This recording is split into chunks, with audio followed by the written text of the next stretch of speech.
dengarkanlah perkataanku, arahkanlah telingamu kepada ucapanku, jangan menjauh dari matamu, simpanlah itu di lubuk hatimu, itu akan menjadi kehidupan bagi orang yang mendapatkannya dan kesembuhan bagi seluruh tubuhnya.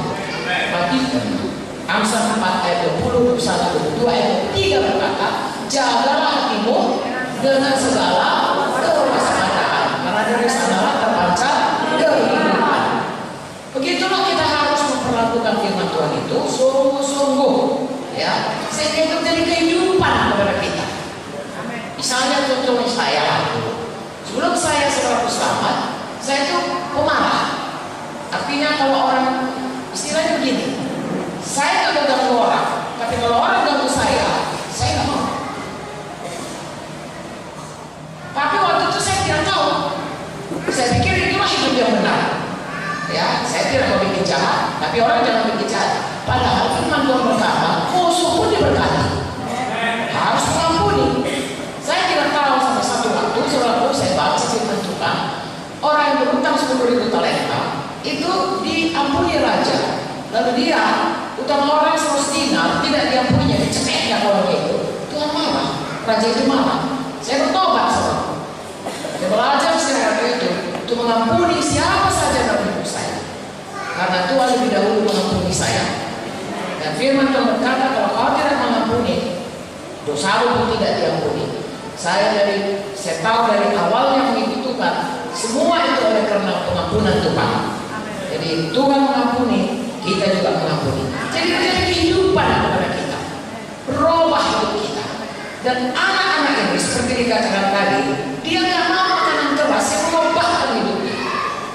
Apakah itu? Kalau saudara baca di Ibrani 6, dia hanya mau dasar apakah itu ya? Ayat Ibrani 6 saya baca ke bawah, ayat 1. Sebab itu marilah kita tinggalkan asas-asas pertama dari pelajaran tentang Kristus, beralih pada perkembangannya yang penuh. Janganlah kita meletakkan lagi dasar pertobatan dari perbuatan sia-sia, dasar kepercayaan kepada Allah. Hanya itu saja. Bertobat, tidak lagi menyembah berhala, percaya kepada Tuhan, beriman supaya diberkati. Tentang berbagai baptisan, dibaptiskan, pengembangan tangan, doakan, letakkan tangan, kebangkitan orang mati, ya.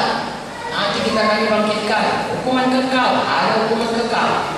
Cuma segitu aja. Lebih dari itu tidak. Dia selakuannya mencari bagaimana kalau dia sakit didoakan sembuh. Ya, bagaimana kalau finansialnya nggak baik, saudaraku, didoakan dapat berkah. Lain itu kalau misalnya kita katakan seperti tadi, harus mengampuni, sulit begini. Saya pernah berjumpa dengan orang demikian. Saya katakan ampuni, nggak bisa. Ibu lah itu, saya nggak bisa. Mana nggak bisa sama saya karena mesti. Ibu lah, saya nggak bisa. Kalau ibu sanggup, saya nggak bisa. Saya pikir-pikir, bukan aku yang nyuruh dia mengampuni, Tuhan. Tapi begitu pun saudara, kita tidak mau terima. Mengapa? Itulah dia. Kalau kita mau bertumbuh, kita harus rela menerima pengajaran firman Tuhan. Makanan keras, firman Tuhan yang mengubahkan kita. Bukan hanya memberkati. Susu itu enak aja minum, tidur sudah siap. Kalau makan terus harus dikunyah, harus cerna lagi, saudara. Kadang-kadang nggak enak. Ya kalau susu enak aja saudara, karena dari bayi pun yang susu ibunya sama susu lembu, ya susu tepung. Tapi kalau makanan kadang-kadang anak-anak kasih bayar nggak mau, ya kasihkan lagi makanan yang ini nggak mau. Banyak yang nggak suka makanan keras. Lebih enak kalau minum susu saja. Tetapi kalau kita mau bertumbuh sehat, kita mesti rela diberi firman Tuhan supaya kita boleh selalu berubah, bertumbuh menjadi dewasa. Inilah dia. Lalu kita lihat ayat 13. Sebab barang siapa yang masih memerlukan susu, dia tidak memahami ajaran tentang kebenaran, sebab dia adalah anak kecil. Seperti tadi, dia hanya tahu susu, pengajaran-pengajaran dasar, nggak mau bertumbuh. Ayat 14. Tetapi makanan keras adalah untuk orang-orang dewasa. Oleh karena mempunyai panca indera yang terlatih untuk membedakan yang baik daripada yang jahat. Panca indera rohani. Saya dan saudara hidup terutama mengikuti panca indera kita. Apa yang kita lihat, apa yang kita dengar, apa yang kita cecap, apa yang kita rasakan, dan apa yang kita cium. Itulah panca indera. dari itulah kita hidup. Misalnya saudaraku, kalau kita lihat ya hari ini ada bom di Medan ya, kita lihat sudah bom meledak dengan bom, saudaraku kita kan bereaksi lari dari situ. Itulah misalnya, itu yang paling pas. Lalu kita lihat saudaraku di TV, bagaimana orang itu misalnya, oh makan ini, maka kau akan secantik ini, kulitmu mulus. Lalu kita ingin seperti itu, dan kita lihat. Tetapi saudaraku, kalau kita ini hanya melihat dengan penglihatan saja, itu manusia duniawi. Reaksinya adalah reaksi panca indera duniawi. Tuhan memberikan kepada kita, perhatikan sayang, sesudah kita selamat, kita ini lahir baru, ada Roh Kudus. Roh Kudus itu adalah pribadi. Dia juga mempunyai panca indera rohani dengan roh. Ya, yang mengerti mendengar suara Tuhan, mengerti hati Tuhan, mengerti firman Tuhan, tahu yang baik, tahu yang jahat, tahu yang benar, tahu yang tidak benar.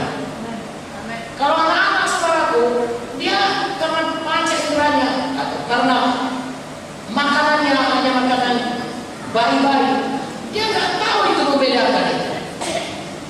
So perhatikan kalau anak-anak, kalau di dalam TV atau di koran dikatakan anak saya hilang, kalau misalnya dia dapatkan, nanti ditanya dia mengapa dia sampai hilang, dia berkata, tante itu iming-imingin saya bonbon atau kue atau uang.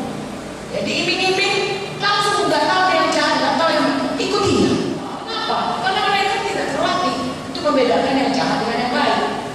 Nah saudaraku, sebagai anak Tuhan, Tuhan meminta kita melalui firman-Nya harus betul. Makan makanan keras, firman Tuhan. Kita dengar, kita sambut, kita percaya, simpan dalam hati, kita kerjakan dengan betul. Kalau kita